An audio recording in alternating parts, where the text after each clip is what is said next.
इनेलो अनुशासन समिति के प्रदेशाध्यक्ष व पूर्व विधायक शेर सिंह बड़शामी ने कहा कि जल्द ही लाडवा हलके में संगठन को मजबूत बनाने के लिए कार्य किया जाएगा।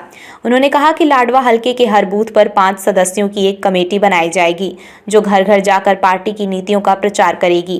पूर्व विधायक शेर सिंह बड़शामी गांव बेरथला में इनेलो कार्यकर्ताओं की एक बैठक को संबोधित कर रहे थे। पूर्व विधायक शेर सिंह बड़शामी ने कहा कि इनेलो पार्टी 36 बिरादरी के लोगों की पार्टी है। इस पार्टी में हर कार्यकर्ता को पूरा मान सम्मान दिया जाता है। शेर सिंह बड़शामी ने कहा कि लाडवा हलके में हर रोज गांव में लोग इनेलो पार्टी में शामिल हो रहे हैं और दिन प्रतिदिन इनेलो का ग्राफ बढ़ता जा रहा है।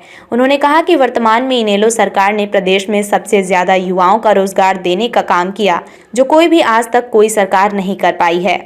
उन्होंने कहा कि अगर लाडवा हलके जनता ने मुझे मौका दिया तो लाडवा हलके के युवाओं को भारी रोजगार देने का काम किया जाएगा।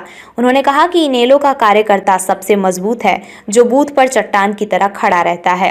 उन्होंने कहा कि लाडवा आज विकास के मामले में पिछड़ कर रह गया है। पिछले 10 वर्षों में लाडवा हलके में कोई भी विकास कार्य नहीं हुआ है। इस मौके पर सुरजन बेरथला, रणबीर ईशर हेडी, रविंद्र सिंह, सुभाष बेरथला, विक्रम सिंह, प्रीतम सिंह, राजू, नरेश कुमार, धर्मेंद्र व अन्य गणमान्य व्यक्ति मौजूद रहे।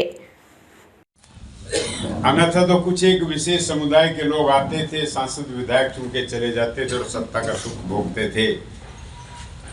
चौधरी देवीलाल जी ने हरियाणा प्रदेश में घूम घूम कर देखा और अनुभव किया कि जिन लोगों का वोट है वो सत्ता से वंचित रह जाते हैं।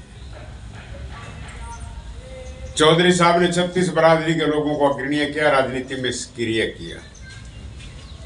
किसी ने सुना था कि जी और भी एमएलए बन सकता है? क्यों भाई? किसी ने सुना था कि सैनी भी एमएलए बन सकता है, कुम्हार भी एमएलए बन सकता है, बाजीगर भी एमएलए बन सकता है, लोहार भी एमएलए बन सकता है? किसी ने नहीं सुना था। ये सारा जो कार्य था, सारा परिवर्तन चौधरी देवीलाल जी ने किया था। चौधरी देवीलाल जी ने सर्वप्रथम हरियाणा प्रदेश की विधानसभा में 36 बरादरी के लोगों को नुमाइंदगी दे करके विधायक और सांसद बना करके भेजा था। तो 36 बरादरी के लोगों के अंदर राजनीतिक जागृति आई थी। आज जिसकी वजह से हम ये कह सकते हैं कि 36 बरादरी के लोगों को ज्ञान है कि प्रदेश की राजनीति में क्या हो रहा है।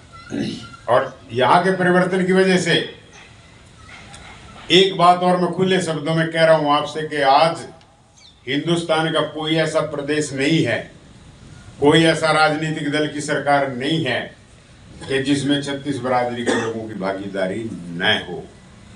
ये सारी चीज का श्रेय चौधरी देवीलाल को जाता है। दोस्तों समझे कि नहीं मेरी बात है? पूर्णतः रूप से जगाने का काम चौधरी देवीलाल जी ने किया। चुन चुन चुन के लाए और उनको उनकी जिम्मेवारियां सौंपने का काम किया। और आज हिंदुस्तान की पार्लियामेंट के अंदर भी 36 बरादरी के लोगों को बराबर का प्रतिनिधित्व प्राप्त है। ये चौधरी देवीलाल की देन है। और दूसरा जो सबसे बड़ा परिवर्तन श्रेय चौधरी देवीलाल जी को जाता है। चौधरी देवीलाल जी ने सर्वप्रथम हरियाणा प्रदेश के अंदर आवाज उठाई थी कि हरियाणा वासियों एक बार मेरे को हरियाणा प्रदेश की सत्ता संभालने का अवसर दो। मैं हरियाणा प्रदेश के अंदर 60 साल से ऊपर के बसने वाले प्रत्येक महिला और पुरुष को 100 रुपये बुढ़ापा पेंशन देकर के सम्मानित करूंगा। चौधरी बंसीलाल जी ने इस बात का मजाक उड़ाया था।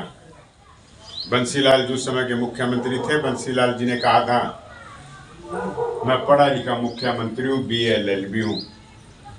देवीलाल अनपढ़ व्यक्ति है, यह आप लोगों को गुमराह करने का काम कर रहा है। तो साथियों देवीलाल जी ने पलटवार किया और बयान दिया कि हरियाणा वासियों आप मेरे को हरियाणा प्रदेश की विधानसभा में मुख्यमंत्री बना करके भेजोगे। जब मैं विधानसभा में जाऊंगा मैं भेड़ चराने नहीं जाऊंगा, मैं कानून बनाने जाऊंगा। तो हरियाणा प्रदेश की जनता ने चौधरी देवीलाल जी को अवसर प्रदान किया।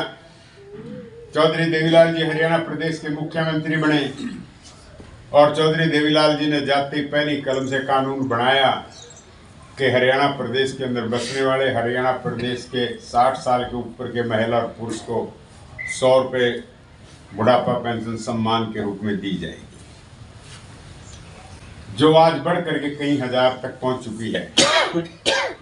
और इसके साथ ही मैं ये भी बताना चाहूँगा कि आज इस देश का कोई कोना ऐसा खाली नहीं है, कोई राजनीतिक दल ऐसा नहीं है या कोई विधानसभा ऐसी नहीं है जिसने इस कानून को पास नहीं किया।